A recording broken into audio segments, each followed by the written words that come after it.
Assalamualaikum warahmatullahi wabarakatuh. Alhamdulillahilladzi bi ni'matihi tatimmus shalihat wa bi fadlihi tatanazzalul khairat wal barakat wa bi taufiqihi tatahaqqaqul maqasid wal ghayat.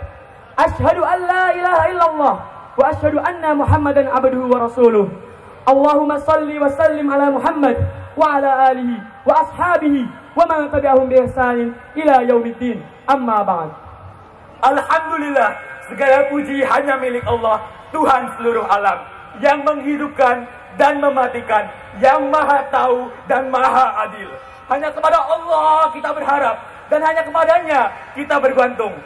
Selawat serta salam semoga senantiasa dicurahkan oleh Allah Subhanahu wa taala kepada junjungan Nabi kita Muhammad sallallahu alaihi wasallam. Semoga kita termasuk golongan yang mendapatkan syafaatnya kelak hingga yaumul akhir. Saudara-saudaraku seiman rahimakumullah, saat kita duduk berkumpul di tempat ini dengan berbagai kelezatan dunia yang ada, masih bisa tidur dengan tenang, masih bisa bermain dan belajar, ketahuilah saudara-saudara kita di Palestina justru sedang menderita. Setelah digempur oleh ribuan rudal Israel, ribuan kaum muslimin kehilangan tempat tinggalnya, ribuan lainnya terluka, dan ribuan lainnya juga syahid. Mereka tidur beratapkan langit. Tergetarkah hati kita melihat penderitaan mereka? Atau justru kita tidak peduli dengan mengatakan bahwa Palestina bukanlah urusan kita sebagai umat muslim? Saudara-saudariku seperjuangan, ketahuilah, sesungguhnya warga Zionis bukanlah penduduk asli Palestina. Imigran Yahudi adalah penjajah yang baru datang ke bumi Palestina sekitar 100 tahun yang lalu. Mereka bisa masuk ke Palestina atas restu dan perlindungan dari Inggris. Inggris yang saat itu menempati posisi sebagai negara adidaya di dunia. Ketahuilah, negara Zionis Israel didirikan untuk menguasai dan menciptakan tatanan dunia baru sesuai keinginan mereka. Dan salah satu upaya yang dilakukan untuk mewujudkan hal ini adalah dengan menciptakan konflik berkepanjangan di Timur Tengah. Hal itu dilakukan dengan sistematis. Tokoh Zionisme Theodor Herzl pernah membujuk Sultan Abdul Hamid II untuk mendapatkan tanah di Palestina dengan uang sejumlah 150 juta pound sterling atau setara 3 triliun rupiah. Namun Sultan Abdul Hamid II menolak dengan tegas. Ia mengatakan, "Aku tidak dapat memberikan walau secengkal dari bumi Palestina karena ia bukanlah milikku. Ia adalah hak umat Islam. Umat Islam telah berjihad demi bumi ini. Mereka telah membasahi tanah-tanahnya dengan darah-darah perjuangan mereka." Saudara-saudariku rahimakumullah, ketahuilah, Palestina adalah negeri yang tak bisa dipisahkan dengan agama Islam. Negeri Syam yang di dalamnya termasuk Palestina adalah negeri yang diberkahi dan disucikan oleh Allah Subhanahu wa taala. Saudara-saudariku sekalian, jauh di Palestina sana, anak-anak masih berada dalam kungkungan Israel, masih berada di bawah bayang-bayang rudal dan tembakan serta kejahatan militer Israel. Masih belum merasakan yang namanya kemerdekaan. Tidak bisa bermain dengan gembira, tidak bisa belajar dengan tenang, tidak bisa beribadah dengan aman, dan tidak bisa tidur dengan nyenyak. Bandingkan dengan kita yang kini tengah menghirup udara kebebasan, bisa melakukan berbagai aktivitas tanpa suatu gangguan atau berbagai macam tindakan kekerasan. Kita bisa melakukan berbagai aktivitas dengan tenang dan aman. Anak-anak Palestina adalah korban dari kekejaman Zionis. Kebahagiaan mereka telah dirampas, digantikan oleh kesedihan tiada batas. Saudara-saudariku seiman, bukankah kita tahu dalam pembukaan Undang-Undang Dasar 1945 bahwa penjajahan di atas dunia harus dihapuskan? Iya, itu semua karena tidak sesuai dengan peri kemanusiaan dan peri keadilan. Serangan bertubi-tubi yang dilakukan oleh bangsa Israel bukanlah bentuk pembelaan diri sebagaimana yang diberitakan oleh media barat.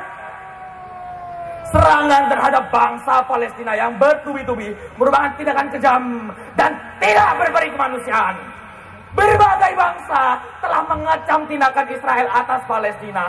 Namun bangsa ini dengan congkaknya menampik semua kecaman itu. Apakah itu yang namanya berperi kemanusiaan?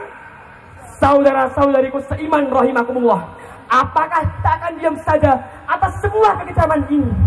Rumah sakit dihancurkan, tim medis dan jurnalis diserang, masjid dan permukiman warga diratakan dengan tanah, warga sipil dan anak-anak yang tidak bersalah dibunuh, dan masih banyak lagi kekejaman Zionis Israel terhadap warga Palestina. Apakah kita akan terus diam melihat kebiadaban yang semakin menjadi-jadi ini? Tentu kita tidak akan tinggal diam, bukan? Kita masih punya hati nurani, ingin menolong saudara kita jauh di sana. Tapi sekarang kita tak bisa berbuat banyak. Andai kita punya kekuatan untuk membuat saudara kita merasakan kebebasan sebebas-bebasnya, tentu akan kita lakukan. Tapi sayang, kita tak bisa lakukan itu. Kita hanya bisa berdoa kepada Allah, meminta kepada Allah, dan membantu sebisa kita dengan harta. Saudara-saudariku, kami di sini hanya bisa berteriak, menyerukan agar saudara kami di Palestina bisa merasakan kebebasan seperti yang kita rasakan. Hanya itu yang kami minta, tak banyak. Kami di sini berpanas terik, berteriak hingga berbusa-busa, tiada lain hanya untuk menuntut kebebasan bagi Palestina. Kami menuntut agar Palestina tak lagi tertindas seperti sekarang ini. Kami ingin hari ini menjadi hari terakhir bagi bangsa Palestina merasa kepedihan dan ketakutan serta kesengsaraan yang amat panjang sejak bendera Israel berkibar tahun 1948 silam. Kami menuntut kemerdekaan bagi bangsa Palestina serta Israel mengakui kedaulatan bagi bangsa Palestina. Berbagai negara di Eropa sudah banyak yang mengusulkan kemerdekaan Palestina, dan negara kita juga menghendaki atas hal itu. Kami mengharapkan kebebasan bagi warga Palestina dan kebahagiaan anak-anak di sana. Bukan hanya warga Muslim, warga Zionis, warga Nasrani ataupun agama lainnya juga perlu mendapatkan kebebasan. Ini bukanlah konflik agama. Ini adalah konflik kepentingan neo-imperialisme yang harus dihapuskan dari muka bumi. Demikian orasi yang bisa kami sampaikan. Inilah seruan kami pemuda Muslim untuk Palestina. Kami akan terus menuntut kebebasan untuk warga Palestina hingga kebebasan terasa dalam setiap tarikan nafas warganya. Cukup mencari manusia untuk merasakan penderitaan saudara kita di Palestina. Hidup Palestina! Takbir! Allahu Akbar! Takbir! Allahu Akbar! Takbir! Allahu Akbar! Allahu Akbar! Wassalamualaikum warahmatullahi wabarakatuh.